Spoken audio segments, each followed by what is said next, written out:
Well, earlier this week, we talked about how food delivery apps are increasingly competing with traditional ad-based businesses because they're offering advertising on their platforms. Meanwhile, these food delivery players are fairly aggressive advertisers in their own right, and increasingly they've been turning to celebrities such as Katy Perry. Skip the Dishes did so.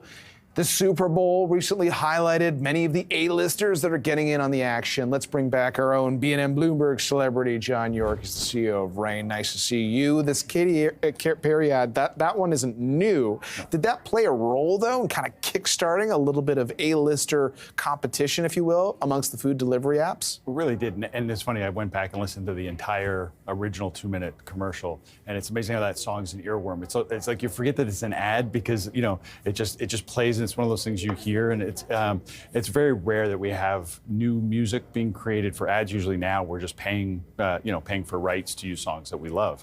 But the Katy Perry kicked it off. We had John Hamm here in Canada, and now Skip, I believe, uses Leon Draisaitl and Marie Poulin from hockey world, just using the Canadian celebrities. But that's Katy Perry was the big Hollywood music kickoff.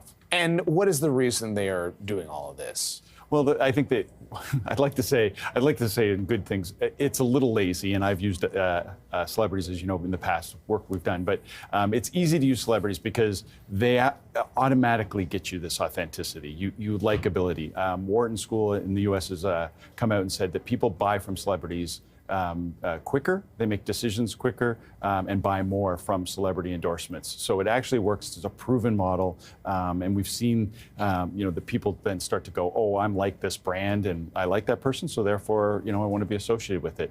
At the Super Bowl, we saw so many of them, and Uber Eats jumped on that and now is sort of taking over the A-list side of things. So let's get our John Yorke analysis, starting with what Uber Eats put on the table for the Super Bowl. Let's play that one first. Thank you. I didn't know you could get all this stuff on Uber Eats. Yeah. I gotta remember that. Well, you know what they say, in order to remember something, you gotta forget something else. Jen! Hey! Hi. Okay. Have we met? Oh. Oh, It's me. give me a hint. Worked together for 10 years? You were great. You still don't know, do you? I don't. Right. Like I forget 10 years of my life. I hate this town. All right, so the Friends cast, because of, streaming services and the like, they're, I guess, as relevant as they've ever been, as if they needed the money. But so you see that and you say, good ad, bad ad, where do you land on that? Yeah, it's interesting because I like Uber Eats. Like, they did a great thing with Robert De Niro a couple of months ago, and when you're getting A-list celebrities, you're doing pretty well. I think I have an issue with the commercial itself, with you have to forget something. Like, it's not really that clever of an idea that makes me want to go to buy Uber Eats. It's good use of celebrities. Again, they're great actors, so therefore they make it funny and they make it likable. But it didn't, as a concept of you have to forget something to remember something, it's, I think you hear me say it all the time, it's not Snickers, you're not you when you're hungry, or something that's a little more clever than that. Yeah. I mean, it is astounding how quickly people are adopting these apps and Uber Eats as well. I guess on a related note, more traditional brands that are trying to get people to order online want to stay relevant. I have to say that I didn't catch during the Super Bowl, but I've been watching online Ben Affleck teaming up with Dunkin, and it's incredible. For me, I really loved it. Let's play this other ad and get your perspective. Don't go away, my heart. Why you dunking me, girl? Why you dunking? My heart. How do you like them donuts? I'm so sorry. You had to see it, but I forgive you. Lay us on the track. Are we gonna be on the album? We talked about this. Let's go. You're blinded by them pinstripes. Wrap it up. Here goes Babe Ruth. Tom, you can stay. You remember when I told you I'd do anything for you? This is anything. Chill. They're naming a drink after us. So, I mean, look, I like those guys and J-Lo, and Ben Affleck directed that. Right. So, I think he cares what he's putting forward. Plus, it taps into the pulp culture around Dunkin', and Ben Affleck is always sort of And it's Dunkin being a heavy Boston East Coast brand. It gets that local feel too. Like it seems authentic. With Ben Affleck, you feel like he would go into a Dunkin' Donuts. Like there's not a stretch there. They have those pictures of him, looking sad on the street and with a Dunkin'. But again, are you competing with Uber Eats if you're Dunkin'? Do they see themselves as okay? Absolutely. We got to stay relevant and get people to download an app to come and order their coffee earlier or something like that? I mean, I think it's convenience. You mentioned the movie WALL-E last week when we were on. Oh yeah. And just talking about how I do think it's a competitive side of things where people are just talking about convenience. It's interesting with that brand versus George Clooney.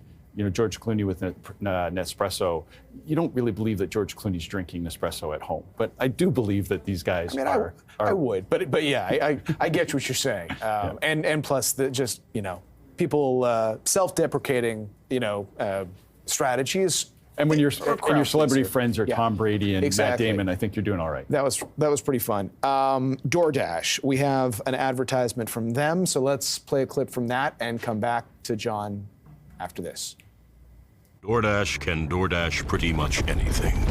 So this year, during football's biggest event, DoorDash will DoorDash stuff from all the ads.